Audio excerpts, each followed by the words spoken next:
ആദ്യം പോയ 70 മീറ്ററിലാണ് ഇപ്പോഴും പരിശോധന നടത്തുന്നത്. അതിനപ്പുറത്തേക്ക് കടക്കാൻ കഴിയാത്ത 60 മീറ്റർ, ആ 60 മീറ്റർ കടക്കാൻ കഴിയണമെങ്കിൽ റെയിൽവേ കൂടി വിചാരിക്കണം, റെയിൽവേയുടെ ടീം വിചാരിക്കണം, അവിടെ ആ മാലിന്യങ്ങൾ മാറ്റണം. അതിന് റൂട്ട് മാപ്പ് ഉൾപ്പെടെയുള്ളവ ലഭിച്ചിട്ടുമുണ്ട്. മാത്രമല്ല അതിനപ്പുറത്തേക്കുള്ള പ്രദേശത്ത് ഈ ചെറിയ ചെറിയ ഒഴുക്കുകളുണ്ട്. അത് ഈ ടണലിനപ്പുറത്തേക്ക് പോയി മറ്റെവിടെയെങ്കിലും ജോയി ഒഴുകിപ്പോയിട്ടുണ്ടോ എന്നുള്ളൊരു വലിയ സംശയമുണ്ട്. അങ്ങനെയല്ല, ഈ ടണലിനപ്പുറത്തേക്ക് കടന്നിട്ടുണ്ടോ എന്നുള്ളൊരു സംശയവും സ്വാഭാവികമായി തന്നെ ഉണ്ട്. അത് പറയാൻ കഴിയില്ല, അങ്ങനെ പോയോ ഇല്ലയോ എന്ന് പറയാൻ കഴിയില്ല എന്നാണ് ഫയർഫോഴ്സ് മേധാവിയും ഇപ്പോൾ മന്ത്രിയും ഒക്കെ നേരത്തെ പറഞ്ഞത്. അപ്പോഴുമുള്ളൊരു പ്രധാനപ്പെട്ട കാര്യം ഈ അങ്ങനെ പോയിട്ടുണ്ട് എങ്കിൽ അതെങ്ങനെ പോയി എന്നുള്ളതാണ്. അത് കാരണം ഈ നിലവിൽ ഈ മാലിന്യം വന്ന് അടഞ്ഞിരിക്കുന്ന ടണലിനപ്പുറത്തേക്ക് സ്ക്യൂബ ടീമിന് പോലും പോകാൻ കഴിയാത്തടത്തേക്ക് ജോയി എങ്ങനെ ഒഴുകിപ്പോകാൻ സാധ്യതയുണ്ടോ എന്നുള്ളതാണ്. അങ്ങനെയെങ്കിൽ അതിന് ഇടവഴികളിലൂടെയുള്ള ചെറിയ ഒഴുക്കുകളിൽപ്പെട്ട് ജോയി പോയിട്ടുണ്ടോ എന്നുള്ള പരിശോധനയും നടക്കുന്നുണ്ട്. എന്തായാലും വിവിധ സ്ഥലങ്ങൾ കേന്ദ്രീകരിച്ച്, ഈ ഒറ്റ പോയിന്റ് കേന്ദ്രീകരിച്ച് അല്ലാതെ വിവിധ സ്ഥലങ്ങൾ കേന്ദ്രീകരിച്ച് രണ്ടുപേരൊക്കെയുള്ള ഫയർഫോഴ്സ് ടീം, ഈ സ്ക്യൂബ ടീം അല്ലാത്ത ടീമുകളുടെയും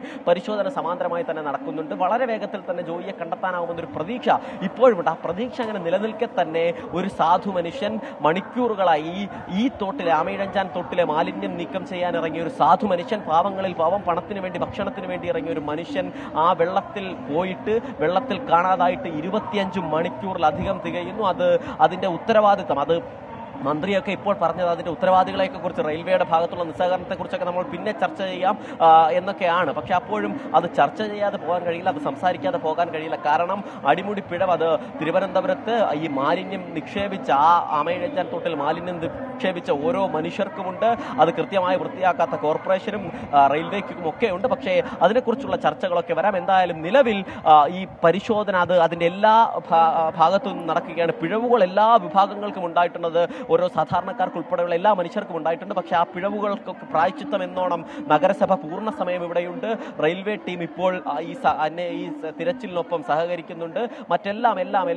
എല്ലാവരും അവരുടേതായ നിലയിൽ ഇടപെടുന്നുണ്ട്. എന്തായാലും ആ ഇടപെടൽ കഴിഞ്ഞ 25 മണിക്കൂറായി തുടരുന്ന ഇടപെടൽ നല്ലൊരു വാർത്തയോടുകൂടി അവസാനിപ്പിക്കാൻ കഴിയുമോ എന്നുള്ളതാണ് നോക്കുന്നത്. മാത്രമല്ല, എത്ര സമയം കഴിഞ്ഞ് നമുക്ക് ജോയിയെ കണ്ടെത്താൻ കഴിയുമെന്നത് ഉൾപ്പെടെയുള്ള പ്രതീക്ഷ, ജോയി ഇനി എപ്പോൾ തിരിച്ചു വരുമെന്ന് കാത്തിരിക്കുന്ന ഒരു അമ്മയുണ്ട്. ആ അമ്മയുടെ വീട്ടിലേക്ക് MLA പോയിട്ടുണ്ട്, ഉറപ്പ് കൊടുത്തിട്ടുണ്ട്, സഹായം ഉണ്ടാകുമെന്നൊക്കെ ഉറപ്പ് കൊടുത്തിട്ടുണ്ട്. പക്ഷെ അതിനപ്പുറം ജോയിയെ കാത്തിരിക്കുന്ന അമ്മയ്ക്ക് നമുക്ക് സന്തോഷകരമായ വാർത്ത കൊടുക്കാൻ കഴിയുമോ എന്നതുൾപ്പെടെയുള്ള പല ചോദ്യങ്ങൾ ഇതുമായി ബന്ധപ്പെട്ടുണ്ട്.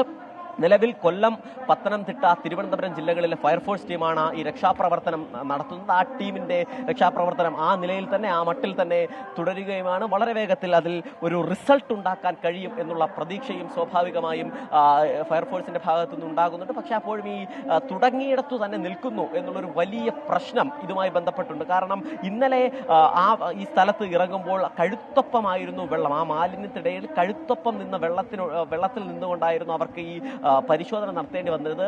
അത് മഴയുണ്ടായിരുന്നു, ഒഴുക്കുണ്ടായിരുന്നു. പക്ഷേ ക്രമാതീതമായി ഓരോ സമയം കഴിയുന്തോറും ആ വെള്ളം താഴ്ന്നു പോയത് ആ രക്ഷാപ്രവർത്തനത്തിന്റെ പരിശോധനയ്ക്ക് കുറച്ച് എളുപ്പമായി. പക്ഷേ അകത്തേക്ക് പോകുമ്പോൾ മാലിന്യം ഉണ്ടായിരുന്നത് അതിനെ പിന്നെയും തടസ്സപ്പെടുത്തി.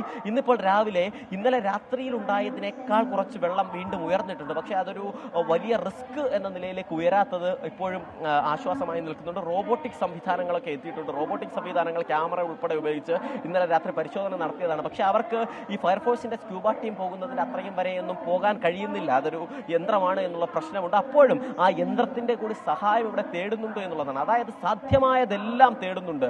ഫയർഫോഴ്സ് മേധാവി തന്നെ അല്പസമയം മുൻപ് സൂചിപ്പിച്ചതുപോലെ ഇങ്ങനെ ഒരു രക്ഷാപ്രവർത്തനം ഫയർഫോഴ്സിന്റെ ഭാഗത്തുനിന്ന് ഉണ്ടായിട്ടില്ല. ഈ പ്രളയവും വെള്ളപ്പൊക്കവും ഒക്കെ വരുമ്പോൾ സ്ക്യൂബ ടീം ആ നിലയിലുള്ള രക്ഷാപ്രവർത്തനം നടത്താറുണ്ട്. പക്ഷേ ഇത്തരത്തിലൊരു രക്ഷാപ്രവർത്തനം അവർക്കും ശീലമില്ലാത്തതാണ്. മാലിന്യത്തിനിടയിലേക്കൊക്കെ പോവുക എന്നുള്ളത് സ്വാഭാവികമായി നമുക്ക് തന്നെ അറിയാം. ഒരു അഴുക്കുവെള്ളത്തിൽ നമ്മൾ ഇറങ്ങിയാൽ നമ്മുടെ അവസ്ഥ എന്തായിരിക്കുമെന്ന് അറിയാം. അപ്പോൾ വെറുമൊരു അഴുക്കുവെള്ളമല്ല, അതിനേക്കാൾ മോശമായ ഒരു വെള്ളത്തിൽ ഇരുന്നു കൊണ്ട് ജോലി ചെയ്യുകയാണ് ഈ മനുഷ്യർ. അവർക്ക് സല്യൂട്ട് നൽകാതെ കടന്നു പോകാൻ കഴിയില്ല. അവർക്ക് സല്യൂട്ട് നൽകാതെ നമുക്ക് ഈ രക്ഷാപ്രവർത്തനത്തെക്കുറിച്ച് പറയാൻ കഴിയില്ല. പക്ഷേ അതിന് റിസൾട്ട് ഉണ്ടാവണം എന്നുള്ളതാണ്. മുഴുവൻ സന്നാഹങ്ങളും ഉദ്യോഗസ്ഥരുടെ ഭാഗത്തു നിന്ന് മന്ത്രി വി ശിവൻകുട്ടി ഇവിടെ ക്യാമ്പ് ചെയ്യുന്നുണ്ട്. MLA ആന്റണി രാജു ഉണ്ട്.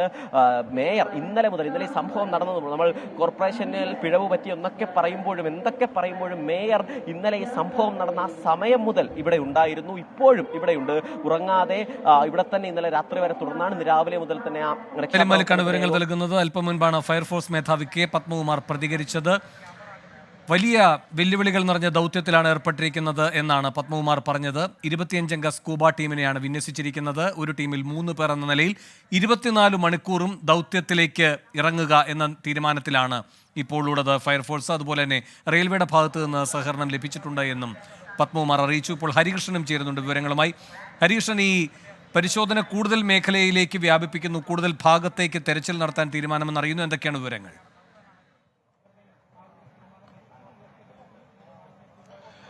വേണു, അങ്ങനെ തന്നെയാണ് ഇപ്പോൾ രക്ഷാദൌത്യം നീളുന്നത് എന്നുള്ളതാണ്. അതായത് ഒരേ സമയം ഈ ടണലിന്റെ അടിയിൽ, അതായത് ഈ പ്ലാറ്റ്ഫോമിന്റെ ആമേനിച്ചാൻ തോടിന്റെ പ്രവേശന മുഖം മുതൽ ഈ പ്ലാറ്റ്ഫോം തീരുന്ന 5-ാം നമ്പർ പ്ലാറ്റ്ഫോമിന്റെ അടിയിൽ വരെയുള്ള ഇടങ്ങളിൽ, ടണലിന്റെ അടിയിൽ ഒരേ സമയം പരിശോധനയ്ക്ക് ഇറങ്ങാനായി തീരുമാനിച്ചിരിക്കുകയാണെന്നുള്ളതാണ് നമുക്ക് മനസ്സിലാക്കാൻ സാധിക്കുന്നത്. അത് ഈ ആമേനിച്ചാൻ തോടിന്റെ പ്രവേശന മുഖമായ ഇന്നലെ കാണാതായ ജോയിയെ കാണാതായ സ്ഥലത്ത് നിന്നും ഇപ്പോൾ ഈ റോബോട്ടിക് സാങ്കേതിക വിദ്യ, നൈറ്റ് വിഷൻ ക്യാമറയുള്ള റോബോട്ടിക് സാങ്കേതിക വിദ്യയുടെ സഹായത്തോടുകൂടി ആണ് തെരച്ചിൽ ആരംഭിച്ചിരിക്കുന്നത് എന്നുള്ളതാണ്. അത് ഈ ടണലിലേക്ക് ഇറങ്ങിയിട്ടുണ്ട്. പക്ഷെ ഇന്നലെ തന്നെ നമ്മൾ സൂചിപ്പിച്ചിരുന്നു, ആ തരത്തിൽ നൈറ്റ് വിഷൻ ക്യാമറയുള്ള ഈ റോബോട്ടിക് സാങ്കേതിക വിദ്യയുടെ സഹായം തേടുമ്പോഴും അതിനോടൊപ്പം ഒരാൾ കൂടി ഇറങ്ങേണ്ടത് ആവശ്യമാണ്. അതാണ് ഇന്നലെ തെരച്ചിൽ നിർത്താനുള്ള ഒരു പ്രധാനപ്പെട്ട കാരണം എന്ന് പറയുന്നത്. കാരണം ഈ രാത്രിയിൽ അതൊരു വെല്ലുവിളിയാണ്. ഒരാളെ ടണലിലേക്ക് ഇറക്കുക എന്ന് പറയുന്നത് ആ ഇറങ്ങുന്ന ആളുടെ ജീവന് ആപത്താണ്. അതുകൊണ്ടാണ് ഇന്നലെ തെരച്ചിൽ താൽക്കാലികമായി അവസാനിപ്പിച്ചിരുന്നത്. ഇന്ന് രാവിലെ അത് തുടരുമെന്നാണ് പറഞ്ഞത്. ഇപ്പോൾ ഒരാൾ കൂടി ഈ റോബോട്ടിക് സാങ്കേതിക വിദ്യയുടെ ഒപ്പം ഒരാൾ കൂടി ടണലിലേക്ക് ഇറങ്ങിയിട്ടുണ്ട്. അത് സ്കൂബ ടീമിലെ വൈദഗ്ധ്യം ലഭിച്ച ഒരാളാണ് ഇറങ്ങിയിട്ടുള്ളത് എന്നുള്ളതാണ്. ഇതിൽ നിന്ന് ലഭിക്കുന്ന ചിത്രങ്ങൾ, അതായത് നൈറ്റ് വിഷൻ ക്യാമറയുണ്ട്, അതിൽ നിന്ന് ലഭിക്കുന്ന ചിത്രങ്ങൾ പുറത്തുനിന്ന് മോണിറ്റർ ചെയ്യാനായി സാധിക്കും. അതിനനുസരിച്ചായിരിക്കും ഇനി അങ്ങോട്ട് പോകുന്നത് എന്നുള്ളതാണ്. നേരത്തെ നമ്മുടെ ലേഖകന്മാരൊക്കെ സൂചിപ്പിച്ചതുപോലെ തന്നെ ഈ തരത്തിൽ ഈ ടണലിന്റെ അടിയിൽ എന്ന് പറയുന്നത് ഒരു നേരെയുള്ള ഒരു സ്ട്രെയിറ്റ് ആയിട്ടുള്ള ഒരു വേ ആണ്. അതിന്റെ സാധാരണയുള്ള ഒരു ഡിസൈൻ അല്ല ഈ ടണലിനുള്ളത് എന്നുള്ളതാണ്. അതായത് ഒരു സിക്സാക് വേയിലാണ്. അതുകൊണ്ട് തന്നെ അതൊരു വലിയ വെല്ലുവിളിയാണ്. ഇതിലെവിടെയാണ് ഈ ജോയി കുടുങ്ങിക്കിടക്കുന്നത് എന്നുള്ള സംശയം ഇപ്പോഴും ഉണ്ട്. അതിനോടൊപ്പം തന്നെ സ്കൂബ സംഘം നമ്മളോട് പറയുന്ന, ഫയർഫോഴ്സ് അടക്കം നമ്മളോട് പറയുന്ന ഒരു പ്രധാനപ്പെട്ട കാര്യം, ഈ ജോയി ഒഴുകിപ്പോകാനുള്ളൊരു സാധ്യതയുമുണ്ട്. അതായത് കഴിഞ്ഞ ദിവസം നമ്മൾ സൂചിപ്പിച്ച ഒരു കാര്യം എന്ന് പറയുന്നത്, ഈ 3-ാം നമ്പർ പ്ലാറ്റ്ഫോമിന്റെ മാൻഹോളിന്റെ അടുത്ത് ഇന്നലെ ഈ വലിയ രീതിയിൽ മഴ പെയ്തപ്പോൾ ഒരു ഗ്രില്ല് അത് ഇറക്കി വെച്ചിരുന്നു. അത് ഈ വേസ്റ്റ് ഒക്കെ തടയുന്നതിന് വേണ്ടിയിട്ടാണ് ഇറക്കി വെച്ചിരുന്നത് എന്നുള്ളതാണ്. അതുകൊണ്ടാണ് ഇതിനിടയിൽ തന്നെ ഈ ജോയി കുടുങ്ങിക്കിടപ്പുണ്ടോ എന്നുള്ള ഒരു നിഗമനത്തിൽ ഇന്നലെ തെരച്ചിൽ ആരംഭിച്ചത്. പക്ഷെ ഇപ്പോൾ നമ്മൾ മനസ്സിലാക്കാൻ സാധിക്കുന്നത്, ഈ വെള്ളത്തിന്റെ ശക്തിയിൽ ഈ ഗ്രില്ല് പൊട്ടിപ്പോയിട്ടുണ്ട് എന്നുള്ളതാണ് മനസ്സിലാക്കാൻ സാധിക്കുന്നത്. അതുകൊണ്ട് തന്നെ ജോയി ഒരുപക്ഷെ അങ്ങോട്ടേക്ക് ഒഴുകിപ്പോകാനുള്ള സാധ്യതയുമുണ്ട്. അങ്ങനെയാണെങ്കിൽ കൂടുതൽ ഇടങ്ങളിലേക്ക് ഈ തെരച്ചിൽ വ്യാപിപ്പിക്കേണ്ടി വരും. അപ്പോഴും അത് വെല്ലുവിളിയാണ്. കാരണം ഈ റെയിൽവേ പ്ലാറ്റ്ഫോമിന്റെ അടിയിൽ കൂടി വേണം ഇത്തരത്തിൽ തെരച്ചിൽ നടത്താൻ എന്നുള്ളത്. പക്ഷെ അവിടെ നമ്മൾ മനസ്സിലാക്കേണ്ട പ്രധാനപ്പെട്ട കാര്യം, മാലിന്യ കൂമ്പാരം അതങ്ങനെ അട്ടിയായി കിടക്കുകയാണ്. അത് മാറ്റിയെങ്കിൽ മാത്രമേ അവിടെ തെരച്ചിൽ നടക്കുകയുള്ളൂ എന്നുള്ളതാണ്. ചെയ്യാൻ പറ്റാവുന്നതിന്റെ മാക്സിമം, അതായത് മനുഷ്യസാധ്യമായും JCB ഉപയോഗിച്ചും ആ തരത്തിലൊക്കെയും മാക്സിമം വേസ്റ്റ് ഇപ്പോൾ തന്നെ മാറ്റിയിട്ടുണ്ട്. എന്നിട്ടും അകത്തേക്ക് കയറാൻ പ്രവേശിക്കാനാകുന്നില്ല എന്നുള്ളതാണ് ഏറ്റവും പ്രധാനപ്പെട്ട വെല്ലുവിളി എന്ന് പറയുന്നത്. നേരത്തെ ഈ മന്ത്രിയും ഈ അധികാരികളൊക്കെ, ജില്ലാ കളക്ടർ ഉൾപ്പെടെയുള്ളവർ ഈ യോഗം ചേർന്നൊരു തീരുമാനത്തിലെത്തി എന്നുള്ളതാണ് നമ്മൾ മനസ്സിലാക്കുന്നത്. അതായത് ഈ രക്ഷാദൌത്യം ഇങ്ങനെ തന്നെ നീളട്ടെ എന്നുള്ളതാണ്. അതായത് എന്താണ് ഇനി ചെയ്യാൻ പോകുന്നത് എന്നുള്ളതിനെക്കുറിച്ച് കൂടുതൽ നിർദ്ദേശങ്ങൾ ആരായുന്നുണ്ട്. NDRF സംഘത്തിന്റെ നിർദ്ദേശമുണ്ട്. അതിൽ എന്താണ് ഇനി ചെയ്യാൻ കഴിയുന്നത് എന്നുള്ളത്. ഏതായാലും ഇപ്പോൾ നമുക്ക് ഈ ദൃശ്യങ്ങളിൽ കാണാൻ കഴിയുന്ന ഒരു സാധനം, പ്രധാന ടണലിലേക്ക് സ്കൂബ സംഘത്തിന്റെ ഒരു അംഗം ഇറങ്ങിയിട്ടുണ്ട് എന്നുള്ളതാണ് അവിടെ മനസ്സിലാക്കാൻ സാധിക്കുന്നത്. ഈ റോബോട്ടിക് സാങ്കേതിക വിദ്യ ഉപയോഗിച്ചുകൊണ്ട് ഈ വേസ്റ്റുകൾ മാറ്റുന്നതിനും അതേപോലെ തന്നെ ഈ തരത്തിൽ ചിത്രങ്ങൾ അതിനടിയിലെ, ഈ ടണലിന്റെ അടിയിലെ ചിത്രങ്ങൾ എടുക്കുന്നതിനുമാണ്. അത് പുറത്തുനിന്ന് മോണിറ്റർ ചെയ്യാൻ പറ്റും. അതിനനുസരിച്ച് ഇനി ആളുകൾ ഇറങ്ങണോ വേണ്ടയോ എന്ന് തീരുമാനിക്കും. അത് മാത്രമല്ല, അതിനോടൊപ്പം തന്നെ ഇന്നലെ നമ്മൾ സൂചിപ്പിച്ചതുപോലെ ഈ 3-ാം നമ്പർ പ്ലാറ്റ്ഫോമിന്റെ മാൻഹോളിൽ നിന്നും ഈ 1-ാം നമ്പർ പ്ലാറ്റ്ഫോമിലേക്ക്, അതായത് പ്രധാനപ്പെട്ട ടണലിലേക്കുള്ള വഴിയിൽ ഒരു 15 മീറ്ററോളം മാത്രമാണ് ഇന്നലെ സ്കൂബ സംഘത്തിന് ഇറങ്ങി തെരച്ചിൽ നടത്താൻ സാധിച്ചത്.